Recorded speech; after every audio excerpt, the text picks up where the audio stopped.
Hi everyone, it's Miss W with today's Artrageous art lesson that I am so excited about. We get to combine two things that I love, and first, the ocean, and this famous work of art called The Great Wave by an artist called Hokusai, and we get to combine it with tropical paradise landscapes. And we're going to combine those to make your own creative landscape that's going to be amazing.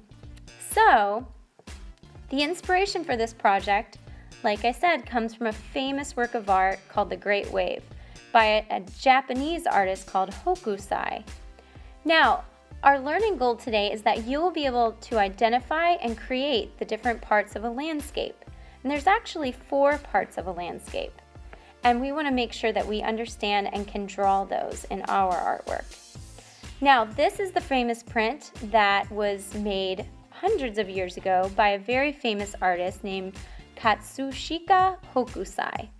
And he was a famous painter and woodcutter who was born in Tokyo, Japan. And he loved to draw as a child. So we're going to be using his Great Wave as our inspiration. And in this print, you can see there's a lot of movement, and you can really sense the waves moving, almost like in Florida when there's a hurricane. The waves kind of crash and get really gigantic and huge. You definitely don't want to surf on those waves.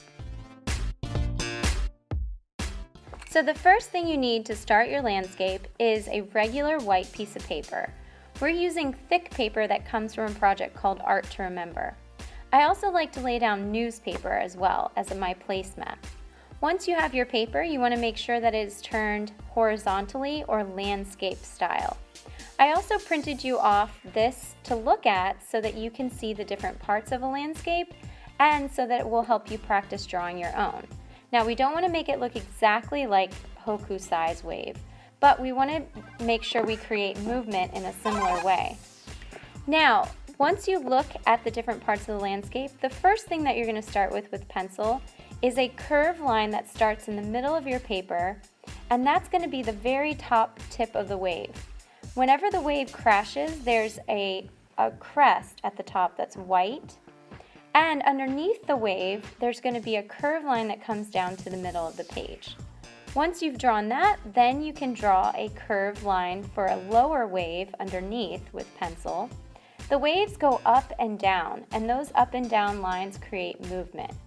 Now, each wave is going to have some zigzag and kind of curvy lines, almost like teeth. They almost look like the wave is going to eat a boat or crash into the beach. Once you draw your 3 waves, you have a big wave, a medium-sized wave, and a smaller wave. Then you're going to draw the horizon line behind the wave. The horizon line is going to separate the ocean from the sky. And like I said, we want to combine some landscapes that come from the Florida Highwaymen.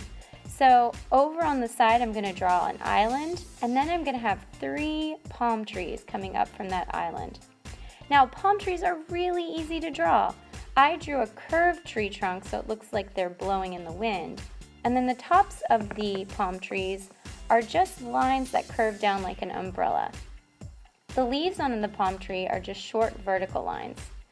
And I'm also going to add the sun setting in the background, because when we start adding color, we want the ocean to be different values of blue. So we're going to be creating values, and the sky, we want to use warm colors because blue is a cool color. So if we make the sky using warm colors, there's going to be a lot of contrast and make our artwork look more interesting. So once you've drawn all of your details with pencil, then I like to trace over my lines with a black oil pastel. This helps me to just make sure that I can see all the parts that I'm going to be painting.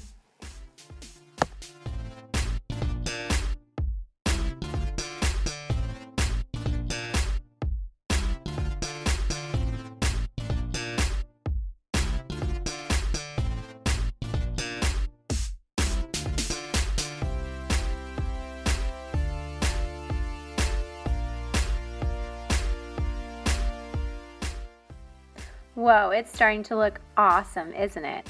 Now, don't put your oil pastels away yet, because we still want to use the oil pastels to shade in your island. I like to start with a brown oil pastel, as you can see, and I color the tree trunks brown, but we also want to create value with the oil pastels by blending colors together. So you can see I'm adding a little bit of white to have a highlight, and I'm using light green and dark green when I'm shading in the leaves. The more value you use, the more real your landscape will look. So definitely practice making these awesome values.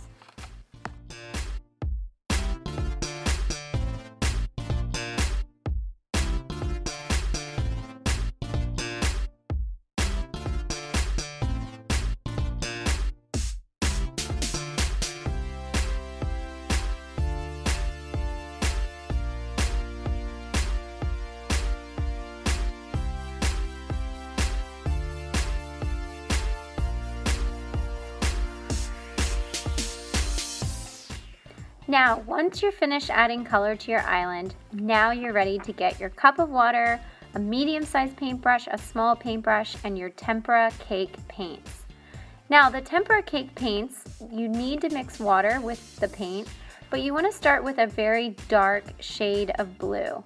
So if you take your paintbrush and mix it with some of the blue, you can have a really dark shade.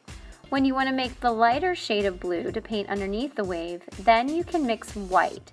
And this actually creates something called a tint. White, whenever you mix white with a color, it makes a lighter value of that color, and that color will make a very light blue. So now we have a tint of blue that we're using to paint next to the dark blue. This is creating a really interesting pattern, and patterns can also show movement in your artwork. So once I'm finished painting all of the pattern underneath the wave, then I'm going to use a watercolor paint to paint the rest of the ocean to create contrast.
Once you're finished painting the background and the sky using the warm colors, then we're going to get to do the most awesome kind of painting, but the messiest ever, called splatter painting.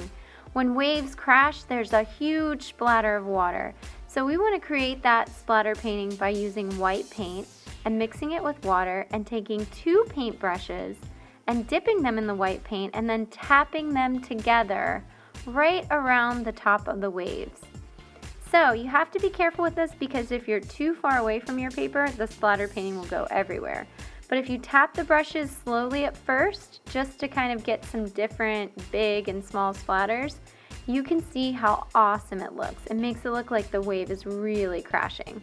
I love splatter painting so much, but we have to be careful not to make a huge mess.